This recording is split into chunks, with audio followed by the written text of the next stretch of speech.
Hello, listeners. This is Jim the Keys Bartender. How are you today? Weather's beautiful here. I hope it's nice where you are. A little cloudy. But it is getting to the point where we're out of season, so I have more time to do this. Well, I should have more time to do this. Be less traffic and all those things. But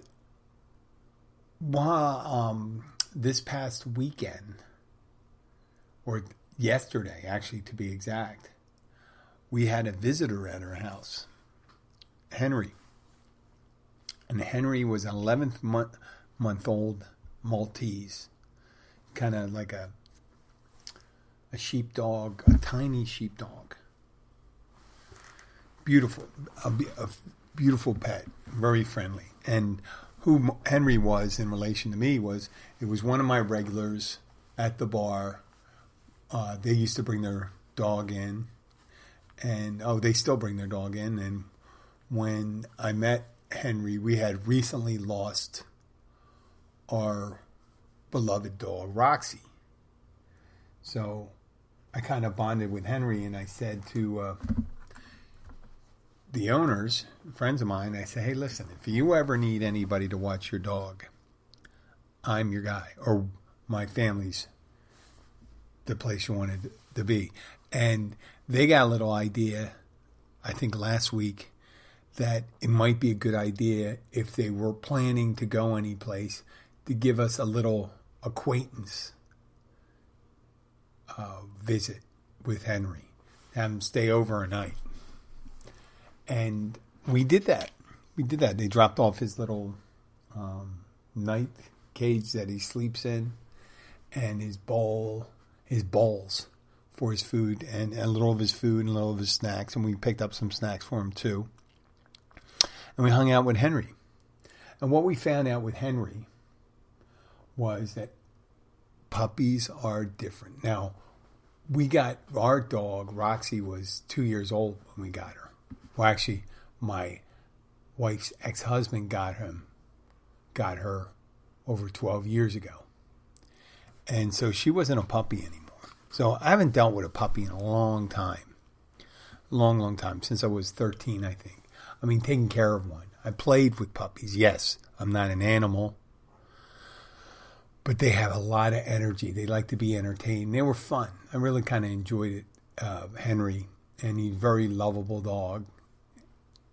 And we got him a old stuffed animal from my daughter's collection, Tigger, the tiger from Winnie the Pooh. And Henry really took to Tigger. Really did. And in the beginning when we got Henry, the wife noticed that Henry, besides him being a little boy, was that he looked like he was going to start humping Abby's leg. But he didn't. But when we got Tigger, Henry started humping Tigger. I mean, there must have been at least 30 times. When I say 30 times, not 30 thrusts. I mean, 30 separate times. He was very excited by Tigger. And then I just started thinking about, wow, I've always thought a dog had a very good life, but it was very unusual to really consider what dogs think.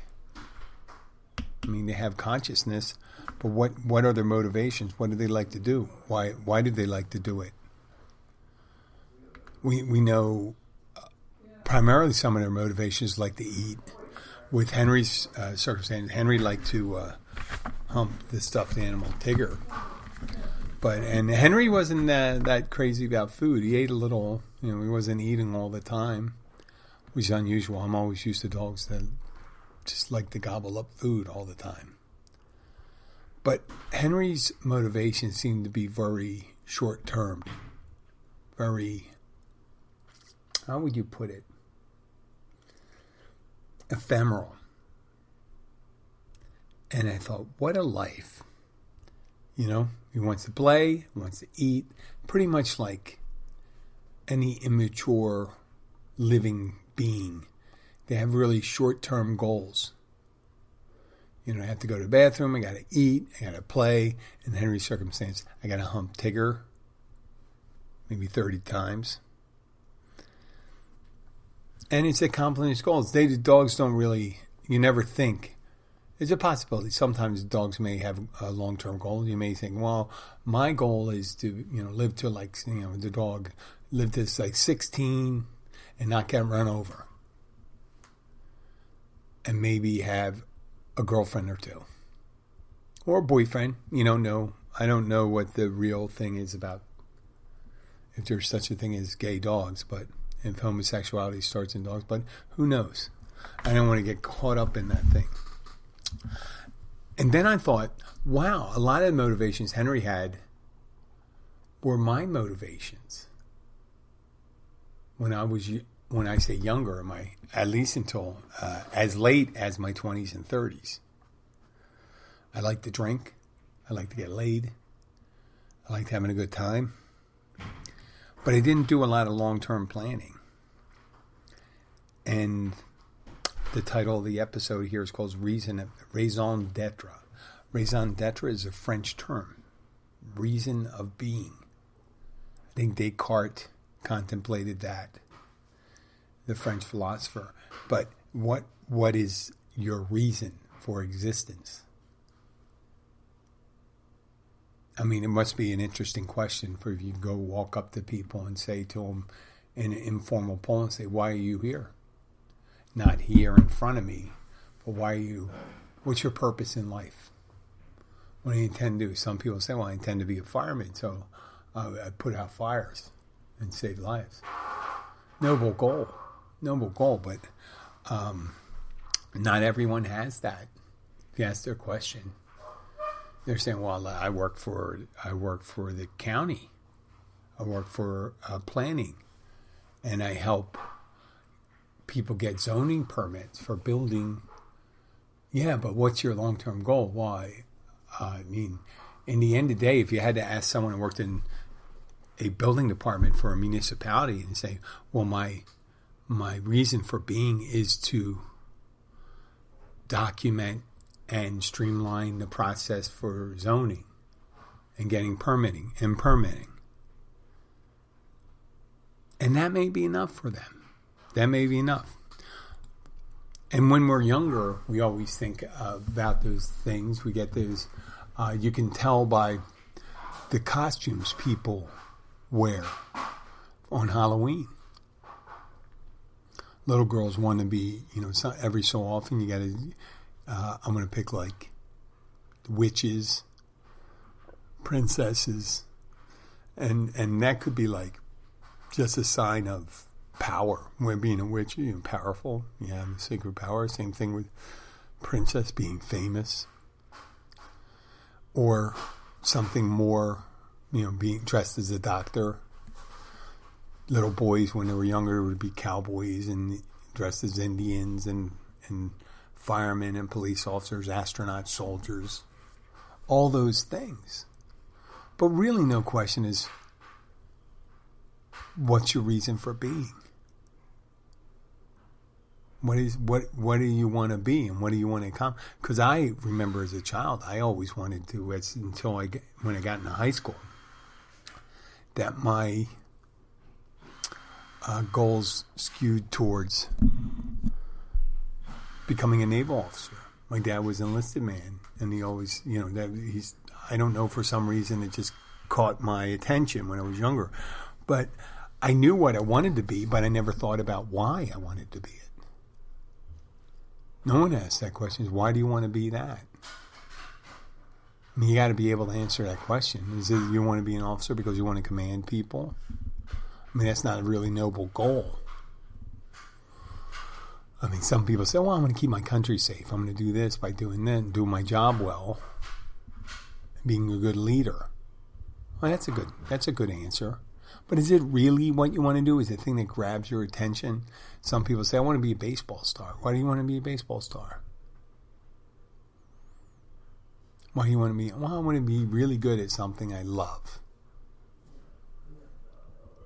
Well, that's a good start, and that's strategic thinking. Strategic thinking, and sadly, a lot of people don't have strategic thinking. They have tactical goals that maybe not. They're like a Viking raiding party without any long range goal. Meaning, we're going to attack this city, we're going to loot it, we're going to grab all the childbearing women, and perhaps all their wealth and some of their farm stocks, either animals or plants, and food, and we're going to take them with us. With the probably long-term strategic goal of having a thriving community. But it really, if Vikings really wanted to do that, right? They're just raiding. They were using tactical solutions to solve a long-term strategic goal of keeping their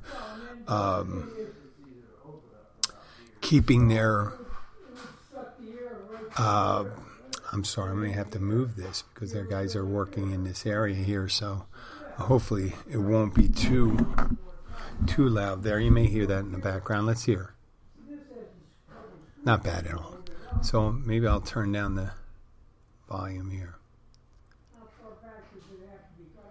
But getting back to that, more strategic goal, and that's where nation states come about. The Vikings eventually established kingdoms and things like that. You have Norway, you have Sweden, you have Denmark. And they established their goal of a thriving society by building agriculture and relations with different countries and the military to defend themselves. So that's the strategic goal, and sometimes we forget about that. Sometimes it's really hard to do this here. I may have to move this over to the corner, maybe a little lower here. Okay, well, maybe this will work here.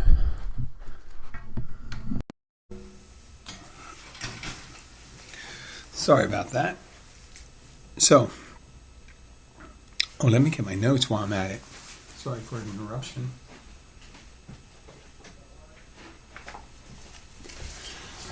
I never considered that when I was growing up. I figured my strategic goal being enough to focus on becoming an officer in the Navy was enough for me, and not necessarily what kind of officer, whether it was going to be a pilot or surface warfare or naval intelligence. Right? I mean, real strategic goals are, in the end of the day, what are you going to do? What do you want to have accomplished? I mean, the intangibles of keeping your country safe, keeping your family happy, keeping them fed, clothed, and housed is not necessarily an intangible. It's actually concrete. But there's things that, like getting a medal or being recognized for excellence. That's kind of a goal, but what is the purpose in the end? Why would winning a medal and being, let's say, for someone like Tom Brady, winning all these Super Bowls and having these Super Bowl rings, what's the purpose in the end? He'll say, I'm being the greatest quarterback there ever lived. Well, there were a lot of people that said, there were other people that said that prior.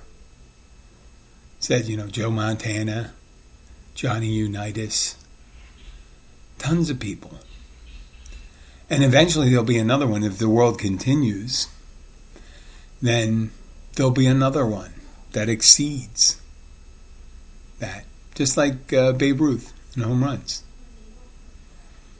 Records are made to be broken. So having a record, that is a viable strategic goal, but it doesn't rise to the reason for being able. If you were going to ask someone at the end of their life and say, did you accomplish what you were planning on accomplishing? And the person say, well, and you open up a Guinness Book of World Records or something like that and saying, oh, well, I did this. I ate the most pancakes. And you did it. You didn't. But there's something more that we need than that. And for me, I realized that once I started getting rid of those things, and I still had that time wasting things. Like I said, well, this isn't going to help me achieve whatever goal I have, whether it's a short-term or long-term goal.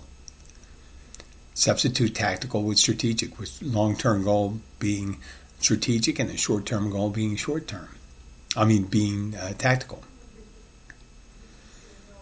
You have to win in order. Some theories go is like you got to win battles, tactical battles, in order to achieve strategic victory. Well, not necessarily.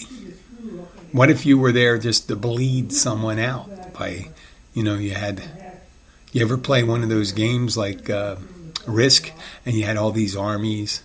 I mean, it's a strategy game, and you're trying to take over the world. And sometimes you have a neighbor you have to keep on attacking.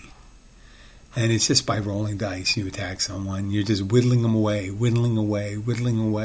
And it's death by 1,000 cuts. But the person that you're attacking may be just losing pieces. But pieces they can't afford. And you might be just because of the size of your conquest, you might be getting stronger each time, but you never win a battle. But in the end, you've reached your strategic goal. Much like in recent history, I could talk about Russia with Ukraine. What was your strategic goal? Was to neutralize Ukraine, keep it away from the West, and reestablish a Russian empire or the old Soviet empire. So what do you do? You attack Ukraine, hope you can take over the capital, get rid of their government, put in a pro-Putin or pro-Russian government in. And that was their strategic goal. But they had not achieved any stepping stone to get closer to that goal at this point.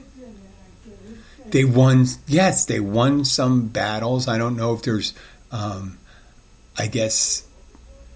the resistance in the Ukraine has restricted from the Russians from making any substantial gains. Matter of fact, they actually pulled out of the north, so that's a loss there. And now they're going to be focused on the east, and they may have intended on keeping their eastern gains in the eastern part of the country that they had prior to the invasion, but they may lose all that. They may lose all that, even though they may win battles, but they're losing the hearts and minds of the people in the East. So you got to be able to win the right tactical victories too, and that's in life. Winning, let's say you're always contemplating either with your boss or your partner. When I say partner, it could be a romantic partner, your work supervisor. You have a disagreement and you have a goal, and your goal is to, let's say, increase profits for your company, and you have a disagreement with your partner, your business partner, or your supervisor, but you can go back and forth. That's the tactical part of it. And you say, listen, we know if we can introduce these things into our work environment, this strategy will make us more profitable.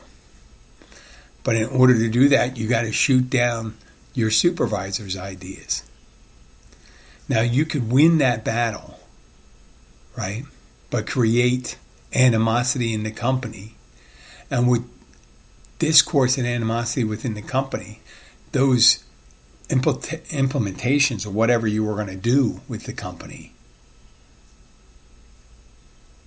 let's say you were attempting to motivate the workers, morale, increase morale. And you say increase morale will change the way we interact with our customers and to change the way people interact with each other, which helps them be in the right state of mind to interact with their customers. Give a positive thing. We're going to do that, and that's what we're going to achieve because we're heavily on customer service. Let's say you're AT&T and you do shit with customer service because you do all these things that don't increase customer satisfaction, like no reception, drop calls, difficulties making changes and things, or contacting their customer service or anybody that knows exactly what they're doing.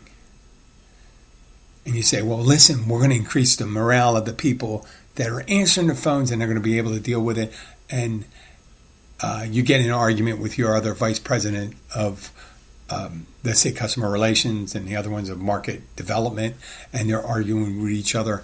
And they say, well, no, we're going to keep on doing the thing where we deliver shitty service, but we're going to try to increase morale. Yeah, you won the morale argument. You say, listen, we're going to increase morale, but we're not going to do anything about the shitty service. You could be in the same boat because great customer service does not make for a great product sometimes. Right? The Yugo, the reason why their Yugo isn't around anymore. Or the Renault Alliance. There were two cars from the 80s that were pretty shitty. So aligning your short-term goals and your long-term strategy is very important. And I have had a hard time doing that. I always pick these, I have these short-term, I have divided interest. I have my bartending job, my fitness job where I'm a spin instructor, and the podcast, and I have my small notary business. And the notary business and with that I have includes things like wedding officiating, which you can do as a notary in Florida. And that's not my goal. It's just to make a couple extra bucks there. That's my goal. It is not to have a thriving notary business. It is there to aid me in my other goal. My other goal is to make a successful podcast. Strategically, I'd like it to be a talk show and have regular guests on it. And maybe someday, I don't know, there could be a video component. I hope it's not too long from now because I'm not getting any better looking. I'm getting older. I am trying to take care of myself. That's a strategic goal of mine.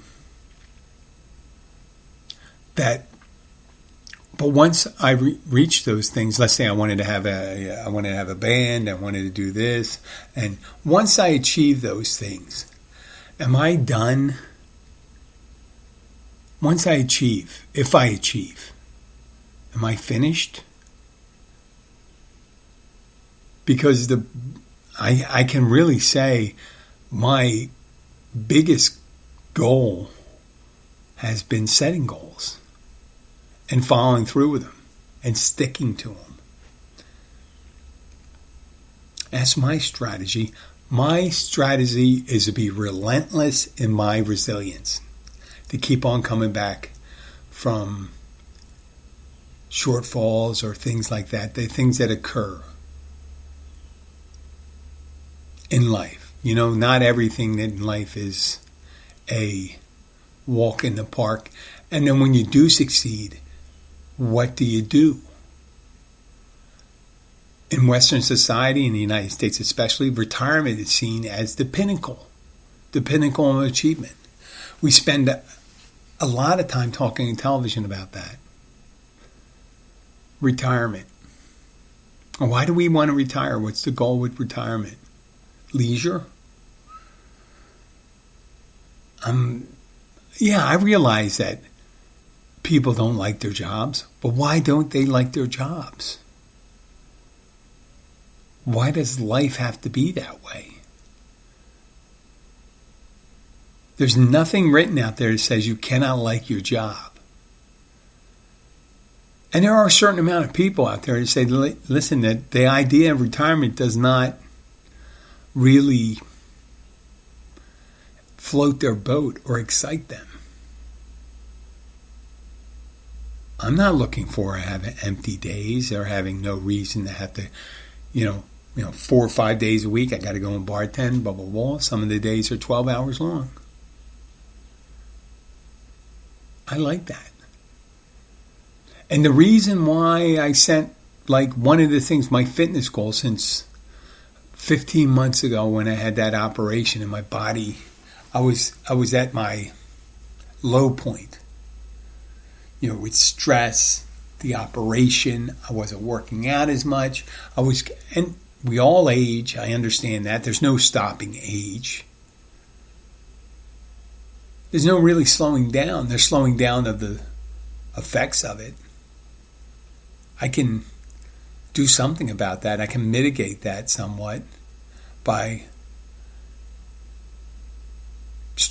doing strength building exercises, strengthening my core and all that stuff. And I'm thinking, I want to be able to bartend for as long as I can. Because I know when I'm physically active, I'll be fine. I don't know what would happen to me. I'm fortunate to not have set up myself to be able to retire early. I don't know if I have enough interest yet on the side to be able to fill my day. Because I am a burgeoning couch potato. A champion couch potato.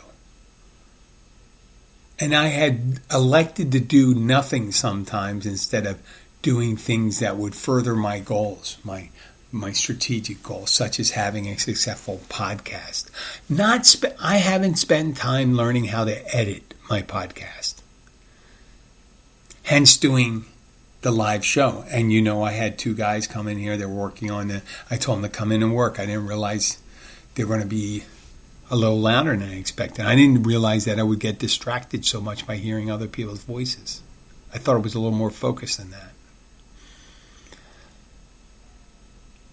But if I had put in the last 5 years, I've been doing this podcast.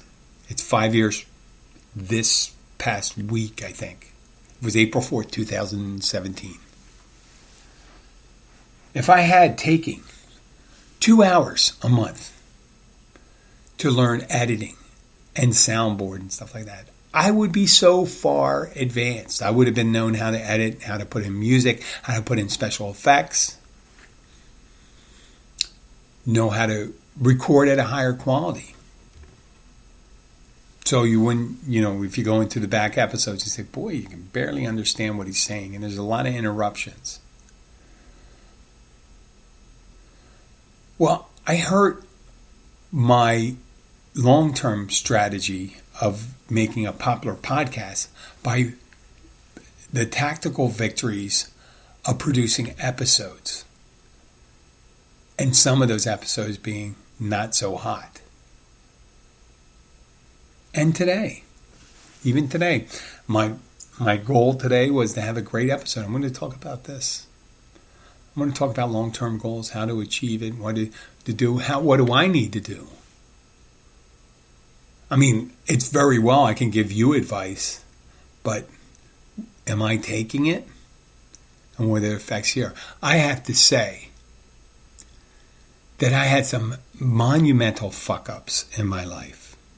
Things I did, behaviors I've had, substances I abused, lifestyles I adopted. Partying, drinking. Well, drinking is partying to me. I'm seeking short-term relationships. I mean, it was almost like when I was in my late 20s and through my 30s and stuff like that. When I wound up in a long-term relationship, I was like, that was not my goal. That was not my goal. I was looking for a good time. I just wanted, what every party guy wants.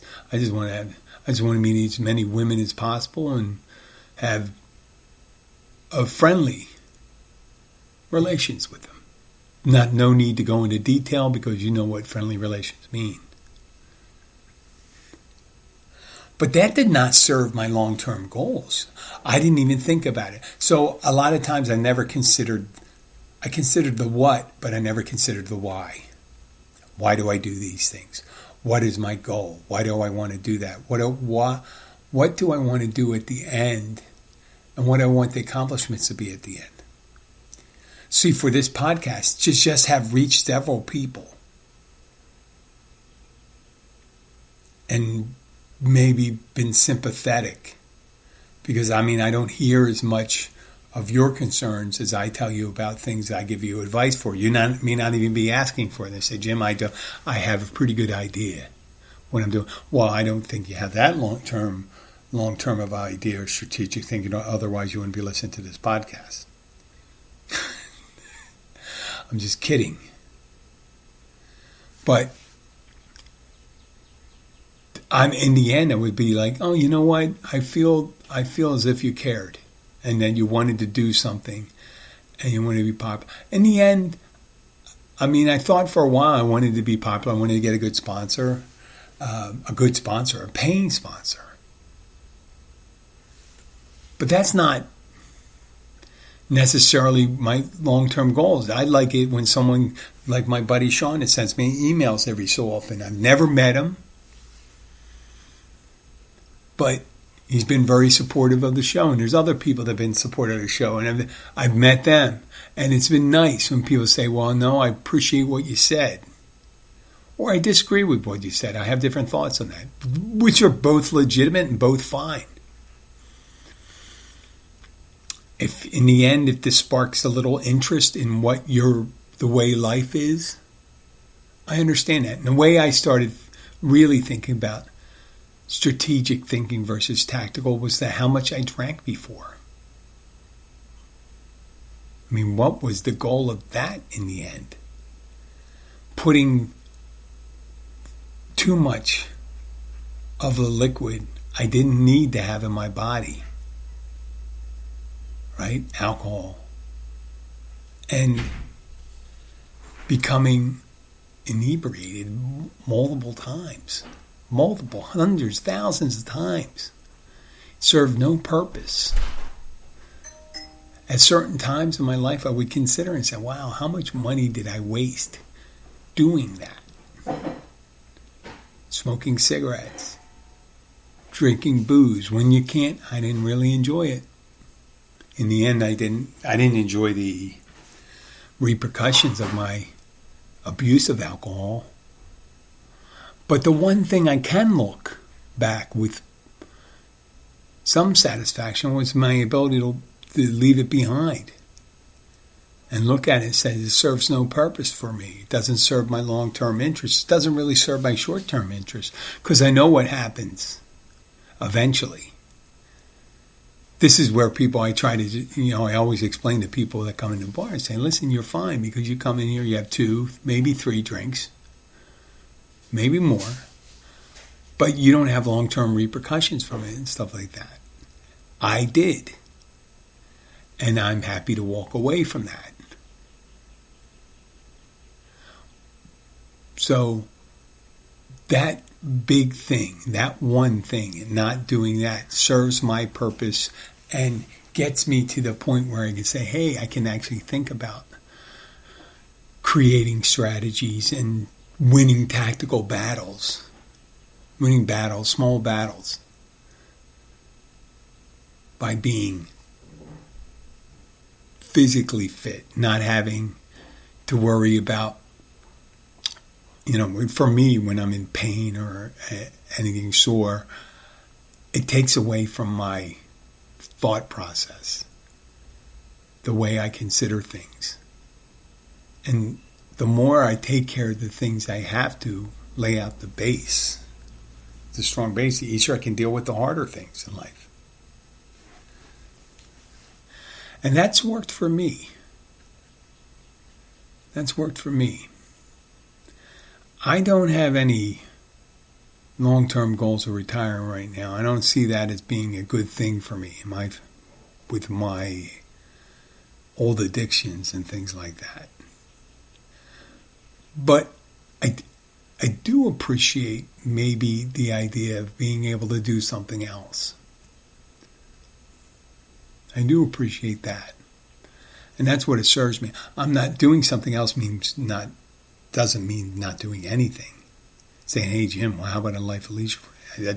I don't think that's in the keys. I enjoy relaxation after toiling.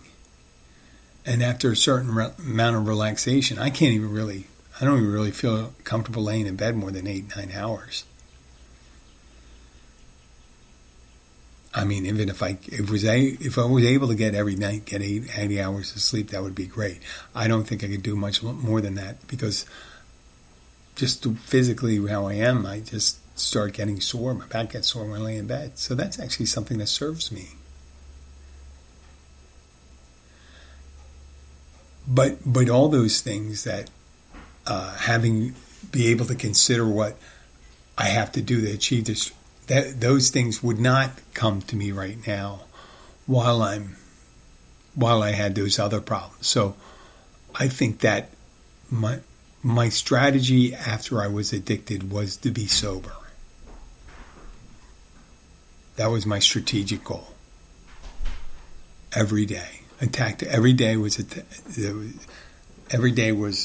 short-term goal. Every day was to be sober, to string a bunch of those short-term goals together to have a lifetime of sobriety. I can't guarantee that, but that works. And that giving that opportunity, being able to do that, gives me other opportunities that I don't think I would have had before. I'm very thankful for you for listening, and you too, for maybe all 4 of you for listening.